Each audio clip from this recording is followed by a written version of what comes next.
Adulthood is kind of strange if you think about it. As children, we cannot wait to grow up. And then when we become adults, we kind of forgot how to live. Because everything is about productivity, efficiency, getting things done, and many of you just end up feeling stressed out, burned out, emotionally drained, chronically sleep deprived, and that seems to have become the norm for adults. But here's the catch. The most balanced, responsible, emotionally healthy, and productive adults I have ever met all share this one trait. That is, they never stopped playing. And there's, of course, a Chinese expression that describes these adults perfectly, and that expression is 童心未眠.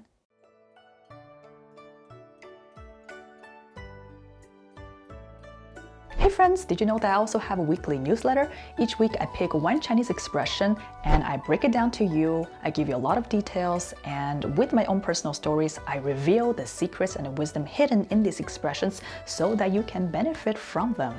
If you're someone who thinks deeply, feels deeply, and likes to read, I invite you to click on the link in the description below the video to sign up and become a reader today. Now back to the video. Now most of the time it's really hard to break apart a Chinese expression because all the characters generally all just work together in order to convey the meaning and the message. In this case, we're kind of lucky. I'm actually able to tell you exactly what each of the characters mean. And here we go. So 童 means child or children. 心 means heart or spirit. 未 means no or not yet. Mián is one way of saying asleep or sleeping. So when we put everything together, this expression means the childlike heart never fell asleep. So this expression originally is used to describe an elderly adult who has a childlike spirit, who is like really happy and has this innocence about them despite their old age. But honestly, I feel like this expression now can really teach us younger adults, I'm talking about people in their 20s, 30s, 40s, and 50s, about how to be really joyful and authentically happy in your own life. And the expression also implies that for some adults, the childlike, playful spirits is always awake, always alive in their daily lives, whereas for others, it is asleep. So what exactly happened to our childlike selves during adulthood? And you know what I'm talking about, because a lot of y'all understand what it's like to feel tired, chronically just out of it, and you don't really like your life. Every single week, you're just waiting for Friday, you're just waiting for the weekends, and a week restart, you're just like, oh my God, why? And there is a way that comes with adulthood, of course. We have bills to pay, we have things to take care of, we're trying to just get our lives together, hopefully staying healthy in the process, and hopefully checking all the boxes, meeting all the milestones, and perhaps some of you already have a family that you have to take care of. So that's a lot of responsibilities, right? And what's interesting is that what we were told as children is that when you grow up, you have to be super responsible. It's like with freedom comes with responsibilities. And we learned that it's very important to check the boxes, meet the milestones, be productive, get things done.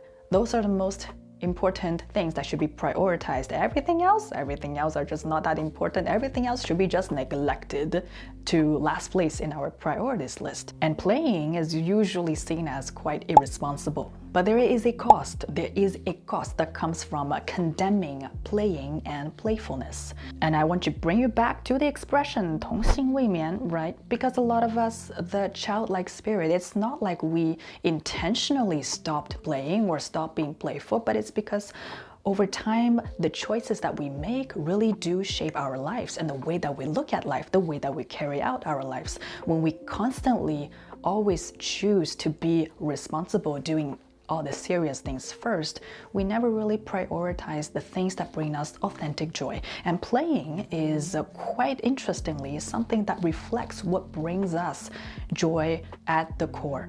If you think about children, when children play, they don't really have to think about what am I trying to achieve? They don't have to think about, I have to play perfectly. They just naturally gravitate towards certain activities. There are the children who gravitate towards the arts.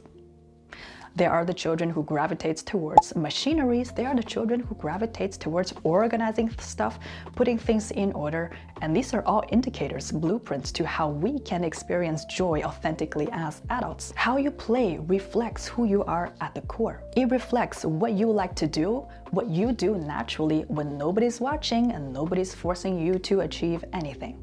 So this is actually a question to you. What do you feel compelled to do for hours when there's no boxes to check, no money to earn, and no metrics to measure yourself against? And generally being playful or immersed in an activity that brings you joy, it really helps you to come out of the activity feeling more refreshed, feeling more alive, and feeling more ready to take on whatever other tasks or obligations that you have to take on. And for people who really disregard this part of their lives, you can kind of tell just in the way that they carry themselves, right? I have been very fortunate to be able to meet literally a wide range of people on a daily basis just with my current job. I meet people who are refugees, I meet people who are professors, moms of young children, single parents, teachers, translators, IT professionals, mechanics, daycare workers. And in my own personal life, because I'm involved in a lot of different communities, I get to meet all kinds of people who sometimes you can just tell who are the ones who like to play a lot in their own life and who are the ones who really are just stressed out. And you can tell the people who don't prioritize play, playfulness, and just a time to fully relax without having to chase after anything. The people who condemn play, the people who don't prioritize the activities that bring them joy, they seem to live a life that is pretty much deprived of joy. You can tell from the way that they carry themselves. Oftentimes, they look very tired all the time, chronic fatigue, often chronically stressed, anxious, can be quite depressed. And also people who are just, when you look into their eyes, it just looks kind of empty. When I ask people, what do you like to do in your free times? Usually I get 3 different types of answers. There are the people who just lights up completely. Their face, their body, their entire being just lights up when they talk about the things that they do in their free time. That truly just makes them so happy, so alive, and so refreshed. And then there are the kind of people who would tell you things that they wish they can do more in their free time because they're not currently doing them. So these are the kind of the wishful thinking people, right? And then they give you like a half-hearted answer. I used to play soccer, or I'd like to do more of this, but they don't actually do it. And then there are the people who just say, well, what they do in their free time is scrolling on their phone, binge watching shows, and I don't know, maybe hours of video games. And again, there's nothing wrong with these activities, right? But I really just want to mention that there is a big difference between playing and escapism. Activities of escapism are those, it can be anything. These are activities that you do at the end of a long day. You just want to zone out. You just don't want to think about anything. You want to forget about your life for a second, and then you just, I don't know, scroll on your phone, which again, I do it sometimes too, you know, sometimes when you're just so tired, just want to scroll on the phone without having to think. But playing, real playing, is something that's way more active because the process of creating joy is an active process. I believe the difference between playing and activities of escaping from your life are the following. Playing means you are present, you're fully present in the moment. You are actually opening yourself to a world of possibilities, even if it's in a limited period of time when you're doing a certain activity that brings you joy. Whereas escapism is more something that's numbing you out. It doesn't really engage your imagination. It doesn't really engage your attention. So playing is present, engaged, and it leaves you feeling invigorated and alive afterwards. Whereas escapism looks more like relieving yourself temporarily from the pain of existing. It numbs you out for the moment, but let's say after binge watching 10 different episodes of a TV show or just scrolling on your phone for 3 hours, usually you don't necessarily feel more alive afterwards, right? You don't necessarily feel more refreshed. Sometimes you feel even more empty and numb. And I feel like what's very important here is the amount of time that you dedicate to each of the activities. Of course, sometimes we just want to zone out and tune out and just relax through scrolling, for example.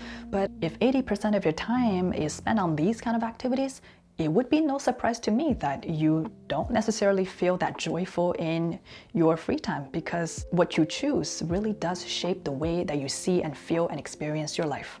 And those very playful, happy, joyful, and responsible adults that you probably know in your life, these are the kind of people who have really mastered their craft of integrating play and obligations together into their life so that they're never one without the other. And these adults are not special people, right? A lot of the times, these are just everyday people who have chores to do, bills to pay, jobs to go to, children to take care of, and many other challenges that they have to go through in their life. These are people who are not exempt from difficulty and challenges and emotional roller coasters, but they still seem to emanate this innocence, this very abundant kind of joy that's not disturbed by challenges in your life.